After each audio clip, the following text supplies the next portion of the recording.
Olá pessoal, sejam muito bem-vindos de volta ao nosso canal. Para quem ainda não me acompanha, meu nome é Karine Lucena, sou advogada e professora especialista nas áreas do direito das famílias e direito das sucessões. O intuito do canal é orientar pessoas que não tenham conhecimento sobre os seus direitos e, em conjunto, ajudar advogados a atuar no direito das famílias e das sucessões. No vídeo de hoje, vamos abordar um tema que, embora muito delicado, é uma realidade jurídica frequente e exige a nossa máxima atenção, que é o divórcio. Temos aqui a companhia novamente do ilustre Luffy no nosso vídeo, também para aprender um pouco sobre o divórcio. Vamos desvendar os tipos de divórcio e focar no divórcio unilateral e, claro, mergulhar na complexa, mas essencial partilha de bens. Por muito tempo no Brasil, o divórcio foi um processo burocrático que exigia prazos de separação judicial ou separação de fato. Mas, felizmente, a Emenda Constitucional 66 de 2010 revolucionou essa realidade, instituindo o que chamamos de divórcio direto. Com essa emenda, o divórcio se tornou um direito potestativo, ou seja, um direito que uma parte exerce independentemente da vontade da outra e que não pode ser impedido. Tive que tirar o Luffy, né? Ele estava atacando meu microfone. Mas enfim, não há mais a necessidade de comprovar culpa, nem de cumprir prazo de separação prévia. Basta a vontade de uma ou de ambas as partes de dissolver o casamento. Isso significa mais agilidade e menos desgaste emocional para os envolvidos, focando na dissolução do vínculo e posteriormente nas outras questões. Temos duas grandes modalidades: o divórcio judicial, que pode ser consensual ou litigioso, e o divórcio extrajudicial, que é aquele feito em cartório, quando não há filhos menores ou incapazes e também quando há consenso entre as partes. Antes de falar sobre os dois tipos de divórcio, preciso falar com vocês sobre uma novidade que tem gerado muitas dúvidas, que é o divórcio unilateral.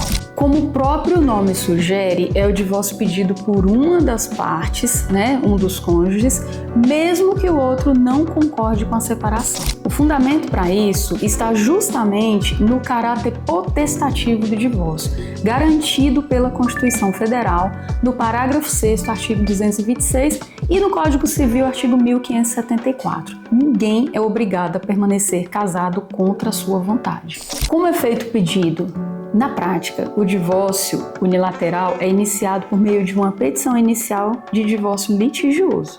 O cônjuge que deseja se divorciar apresenta ao juiz seu pedido, informando a intenção de dissolver o casamento. Nesse tipo de ação, o juiz, ao receber a petição e verificar os requisitos formais, pode decretar o divórcio de forma unilateral, ou seja, logo no início do processo, antes mesmo de discutir outras questões como partilha de bens, guarda dos filhos ou mesmo a pensão alimentícia. Isso é crucial. O vínculo matrimonial é dissolvido rapidamente, garantindo a liberdade individual.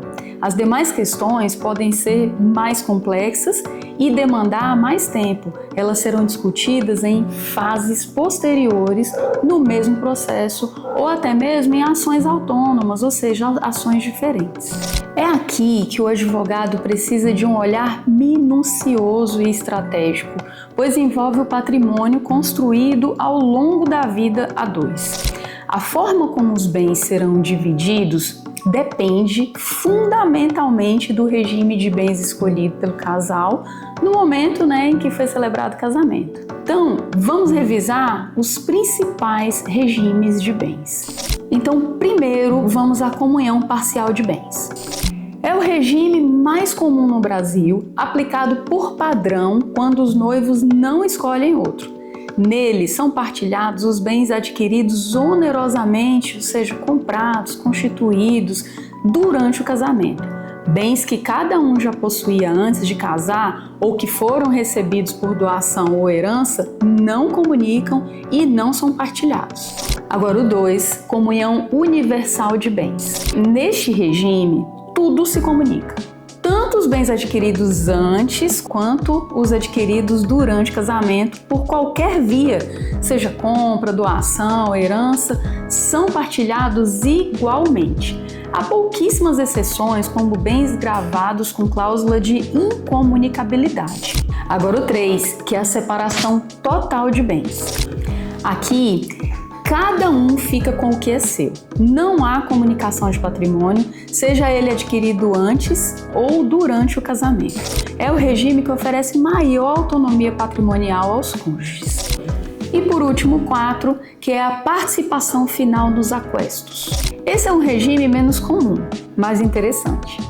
Durante o casamento, cada cônjuge administra seus próprios bens.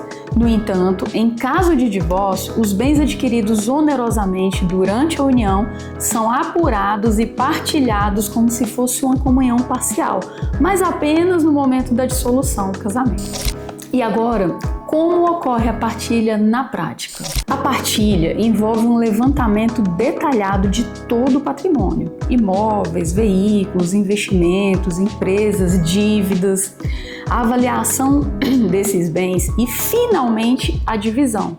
Pode ser feita de forma amigável, por acordo ou de forma litigiosa quando há discordância.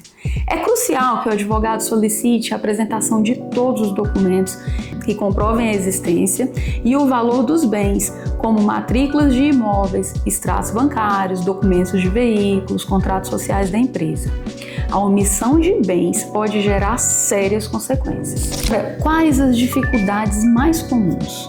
São várias, né? Bens ocultos, valorização de ativos, dívidas contraídas durante o casamento e a dificuldade de chegar a um consenso são desafios frequentes. A atuação do advogado é fundamental para proteger os interesses do cliente e buscar a solução mais justa. A partilha deve ser no mesmo processo de divórcio ou em uma ação autônoma de sobrepartilha, caso algum bem não tenha sido incluído na partilha original. Agora, as dicas são sobre os aspectos processuais e documentos essenciais, portanto, advogados, fiquem atentos. Entenda que, independentemente do tipo de divórcio, a petição inicial deve conter a qualificação completa das partes, a narrativa clara dos fatos, a fundamentação jurídica e os pedidos. No caso do divórcio unilateral, o pedido principal é a dissolução do vínculo. E quanto aos documentos essenciais, além dos documentos pessoais, RG, CPF, comprovante de residência, são indispensáveis a certidão de casamento atualizada e todos os documentos que comprovem a existência e a propriedade dos bens a serem partilhados. Por exemplo, matrícula de imóveis, documentos de veículos, extratos de investimentos, contratos sociais e etc.